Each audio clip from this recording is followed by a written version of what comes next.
नमस्कार दोस्तों, आज हम लोग बात करेंगे ईरान और अमेरिका के बीच हो रहे सीज फायर डील आखिर क्यों टूट गया।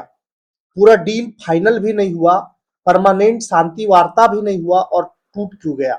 दोनों देश जो है वो फिर से एक बार युद्ध में क्यों आ गए। आपको पता होगा कि ये वॉर 28 फरवरी को स्टार्ट हुआ था, जब अमेरिका और इजराइल मिल करके ईरान पर हमला किए थे और ईरान के supreme leader Ayatollah Ali Khamenei का इस वॉर में मौत हो गया था। केवल ईरान के सुप्रीम लीडर ही इस वॉर में नहीं हुआ, ईरान में के टॉप लीडर्स भी मारे गए और आयतुल्लाह अली खामनेई के परिवार वाले भी इस वॉर में 28 फरवरी की रात मौत के घाट उतार दिए गए। ये वॉर तब भयावह रूप लेता है जब ईरान द्वारा स्ट्रेट ऑफ हॉर्मुज को पूरी तरह से क्लोज कर दिया जाता है और स्ट्रेट ऑफ हॉर्मुज जैसे ही बंद हुआ वैसे ही पूरी दुनिया में ऊर्जा संकट आ गया, क्योंकि स्ट्रेट ऑफ हॉर्मुज से पूरा दुनिया में 20% तेल सप्लाई यहां से होता है। ये वॉर अमेरिका और ईरान का था, लेकिन इस वॉर में इफेक्ट जो है वो पूरा दुनिया में देखा गया। दुनिया में मंदी आई, दुनिया में महंगाई आई, सभी लोग सभी देश एकमुश्त होकर के चाहने लगे कि ये वॉर जितना जल्दी हो खत्म हो जाए। जब ये वॉर का डेट आया, सीज फायर में बदला और अमेरिका और ईरान एक टेबल पर आए, वार शांत करवाने के लिए आए, बंद करवाने के लिए आए, टेबल टॉक होने लगा। पूरा दुनिया में एक पॉजिटिव न्यूज फैला कि चलो अब वार खत्म हो जाएगा।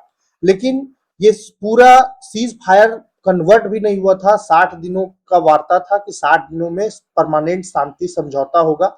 कौन कौन सा टॉपिक पे ईरान राजी होगा और कौन कौन सा टॉपिक पे अमेरिका राजी होगा। लेकिन फिर से एक बार न्यूज आ रहा है कि अमेरिका और ईरान के बीच एक समझौते के बाद जंग रुक गया, लेकिन अस्थायी शांति स्थापित होने से पहले ही दोनों के बीच संघर्ष शुरू हो गया। अमेरिकी राष्ट्रपति डोनाल्ड ट्रंप ने तुर्की में कहा कि सीज फायर समाप्त हो गया है।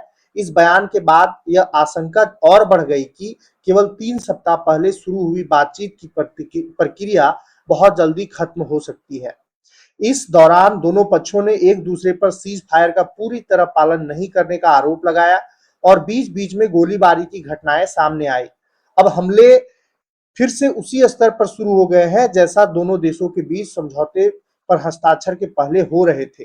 ईरान और अमेरिका के बीच हुआ समझौता मध्य पूर्व संकट से बाहर निकलने का रास्ता माना जा रहा था, लेकिन इसका मकसद हॉर्मुज स्ट्रेट को फिर से खोलना, ऊर्जा बाजार पर दबाव कम करना और 60 दिन के अंदर एक अस्थायी समझौते तक पहुंचने के लिए बातचीत करना था। लेकिन इस दौरान फारस की खाड़ी में सैन्य टकराव जारी रहे, जहाजों के आवागमन के रास्तों को लेकर विवाद बढ़ा, लेबनान को लेकर तनाव गहराया और दोनों पक्ष अपने अपने वादों को लेकर नए विवाद में उलझ गए। समझौते पर हस्ताक्षर करने के समय से ही कई विश्लेषकों ने यह कहना शुरू कर दिया था कि यह दस्तावेज उन प्रमुख मतभेदों को दूर नहीं कर पाया जिनकी वजह से जंग की शुरुआत हुई थी। ब्रिटेन के रॉयल यूनाइटेड सर्विस इंस्टीट्यूट ने 19 जून को प्रकाशित एक विश्लेषण में कहा था कि यह समझौता भले ही ऊर्जा बाजार पर तत्काल दबाव कम कर सकता है, लेकिन सबसे जटिल विवादों को टालने वाला है। शायद यही बात आज के हालात का सबसे सटीक सार है। अलग अलग व्याख्याएं और दोनों देशों के अधिकारियों के विरोधाभासी बयान बताते हैं कि ईरान और अमेरिका एमओयू के अर्थ को लेकर भी बुनियादी मतभेद रखते हैं।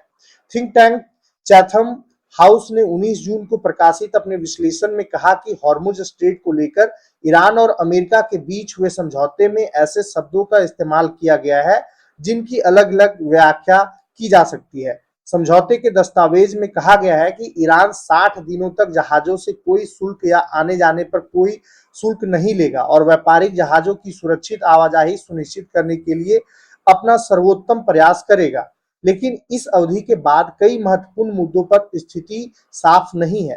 अंतर्राष्ट्रीय संबंधों के शोधकर्ता हमीद रेजा अजीजी ने कहा कि ईरान मानता है कि हॉर्मुज स्ट्रेट का प्रबंधन उसके ही नियंत्रण में रहेगा और उसने केवल 60 दिनों तक शुल्क नहीं लेने की रियायत दी है, न कि जहाजों की आवाजाही की व्याख्या तय करने में अपनी भूमिका छोड़ी है। दूसरी ओर अमेरिका मानता है कि इस अवधि में जहाजों की आवाजाही पूरी तरह बिना किसी प्रतिबंध के होनी चाहिए और हॉर्मुज तक पहुंचने वाले मार्ग ईरान की मंजूरी पर निर्भर नहीं होने चाहिए। यह अंतर व्यवहार में विवाद का रूप ले चुका है। लेकिन मतभेद केवल इसी मुद्दे तक सीमित नहीं है। इस बारे में अजीज कहते हैं, ईरान का मानना है कि समझौते में लेबनान के मुद्दे के समाधान में उसकी भूमिका स्वीकार की गई है, जबकि अमेरिका का जोर केवल लेबनान की संप्रभुता और क्षेत्रीय अखंडता पर है, न कि भविष्य की राजनीतिक प्रतिक्रिया में ईरान के लिए कोई खास भूमिका स्वीकार करने पर है। समस्या यह है कि यही दस्तावेज अंतिम वार्ता की आधारशिला भी बनने वाला है, इसलिए इसकी हर धारा आगे की बातचीत में दबाव बनाने की एक साधन के रूप में इस्तेमाल हो सकती है। International institute for strategic study ने 26 जून को प्रकाशित अपने विश्लेषण में लिखा कि खाड़ी के अरब देशों ने सार्वजनिक रूप से ईरान और अमेरिका के बीच हुए समझौते का समर्थन किया है। IISS के मुताबिक वे नहीं चाहते कि युद्ध फिर भड़के, लेकिन साथ ही इस समझौते ने कई अहम सवालों को छोड़ दिया है। इनमें फारस की खाड़ी की भविष्य की सुरक्षा व्यवस्था, ईरान की भूमिका और समझौते के लागू होने में अरब देशों की स्थिति शामिल है। फिलहाल हॉर्मुज स्ट्रेट, लेबनान और यहां तक कि निवेश से जुड़े मुद्दों पर जो स्थिति दिखाई दे रही है, वह बताती है कि दोनों देश युद्ध के बाद बनने वाली नई व्यवस्था को आकार देने की होड़ में है। यही व्यवस्था आने वाले सालों में दोनों देशों की भूमिका, प्रभाव और रणनीतिक बढ़त तय करेगी। हमीद रेजा अजीजी कहते हैं कि जो मौजूदा हालात को नई इसी नजरिए से देखते हैं। उनके अनुसार 60 दिन की अवधि केवल समझौते को लागू करने का समय नहीं है, बल्कि बातचीत में अपनी स्थिति मजबूत करने की होड़ का दौर भी है। वो कहते हैं, दोनों पक्ष अंतिम समझौते से पहले बढ़त हासिल करना चाहते हैं। अमेरिका ईरान के प्रभाव को सीमित करना चाहता है, जबकि ईरान अपने लाभ को अस्थायी रूप देना चाहता है। अमेरिका हॉर्मुज के दक्षिणी हिस्से में वैकल्पिक समुद्री मार्ग विकसित करना और लेबनान सरकार और इजराइल के बीच समझौता कराना चाहता है। दूसरी ओर ईरान समझौते और जंग से मिले अपने रणनीतिक लाभों को अस्थायी बनाना चाहता है। दोनों पक्षों के बीच अब असली मतभेद इस बात को लेकर है कि युद्ध का नतीजा क्या रहा और समझौते के आधार पर किस पक्ष को कौन से अधिकार मिले। हॉर्मुज स्ट्रेट इसका सबसे स्पष्ट उदाहरण है। ओमान के सहयोग से अमेरिका दक्षिणी समुद्री मार्ग को ईरान के पसंद वाले मार्ग के विकल्प के रूप में स्थायी करना चाहता है, जिससे आवाजाही के लिए ईरान पर कम निर्भरता हो। अजीजी कहते हैं, ईरान के लिए असली मुद्दा शुल्क नहीं है, वह चाहता है कि समुद्री मार्ग के प्रबंधन में उसकी प्रमुख भूमिका स्वीकार की जाए। अगर ईरान की सहमति के बिना वैकल्पिक मार्ग अस्थायी रूप से स्थापित हो जाता है, तो वह इसे अपनी एक अहम रणनीतिक बढ़त के खत्म होने के रूप में देखेगा। उनका कहना है कि अमेरिका, इजराइल और लेबनान सरकार की साझा रुचि यह है कि ईरान समझौते का इस्तेमाल हिजबुल्लाह या अपनी क्षेत्रीय भूमिका को मजबूत करने के लिए ना कर सके। एमओयू में लेबनान का जिक्र कई विश्लेषकों की नजर में ईरान के लिए एक महत्वपूर्ण उपलब्धि माना गया, लेकिन दूसरी ओर अमेरिका ने समानांतर कूटनीतिक प्रयासों के जरिए इस प्रभाव को कम करने की कोशिश की। ईरान का मानना है कि लेबनान और इजराइल के बीच तेज होती बातचीत ईरान की भूमिका को दरकिनार करने का प्रयास हो सकती है। इजराइल के institute for national securities study ने 22 जून को एक अपने विश्लेषण में लिखा कि यह दस्तावेज कोई नया परमाणु समझौता नहीं है, बल्कि युद्ध रोकने, हॉर्मुज स्ट्रेट को फिर से खोलने और कठिन मुद्दों को बाद के लिए टालने का एक अस्थायी ढांचा है। विश्लेषण में यह भी कहा गया कि समझौते में मौजूद अस्पष्ट बातें ईरान को अपनी क्षेत्रीय स्थिति फिर से मजबूत करने का अवसर दे सकती है।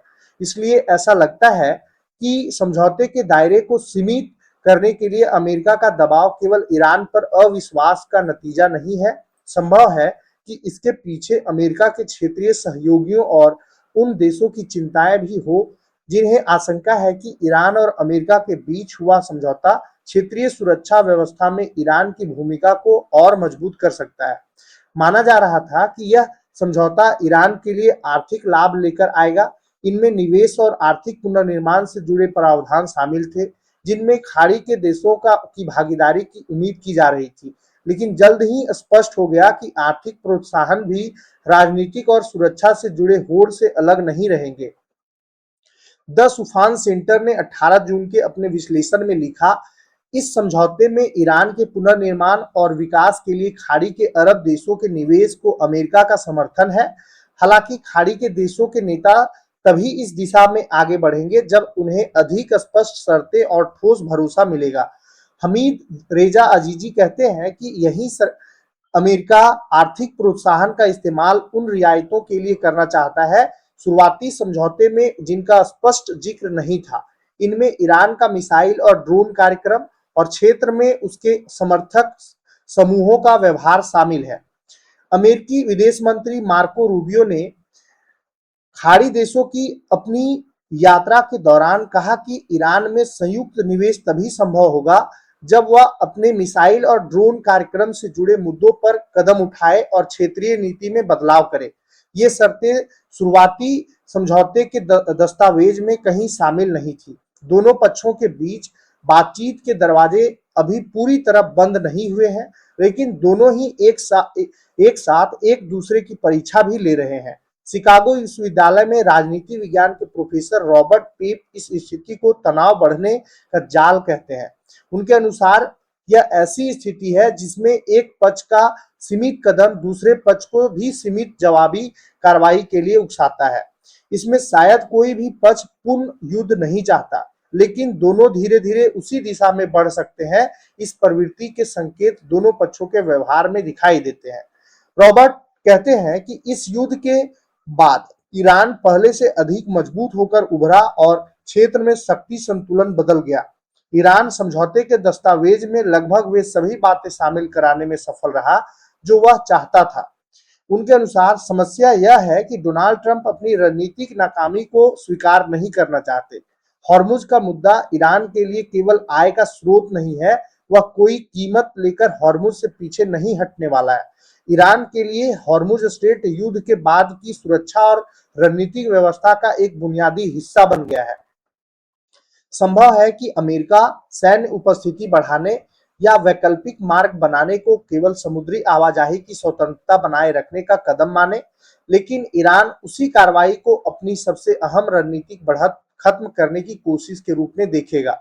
समस्या की जड़ भी यही है कि दोनों पक्ष मानते हैं कि वे केवल अपने हितों की रक्षा कर रहे हैं, लेकिन वही कदम दूसरे पक्ष की नजर में नए संकट की शुरुआत बन सकता है।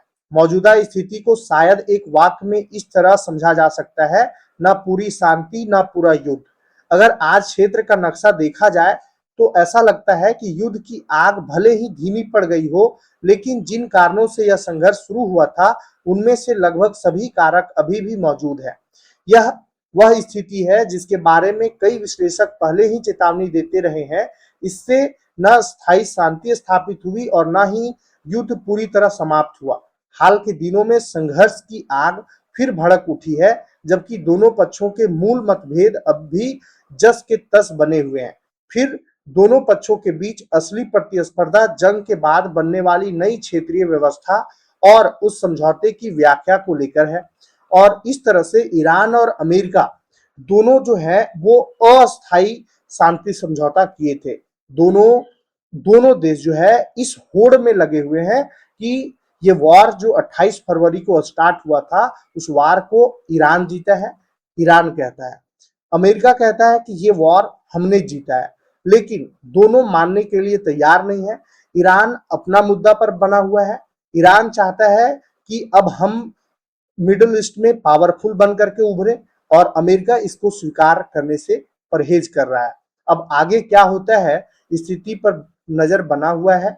आप चैनल पे नए हैं तो चैनल को सब्सक्राइब कर लीजिएगा। जैसे ही अपडेट मिलेगा आपको जरूर इन्फॉर्म किया जाएगा। धन्यवाद।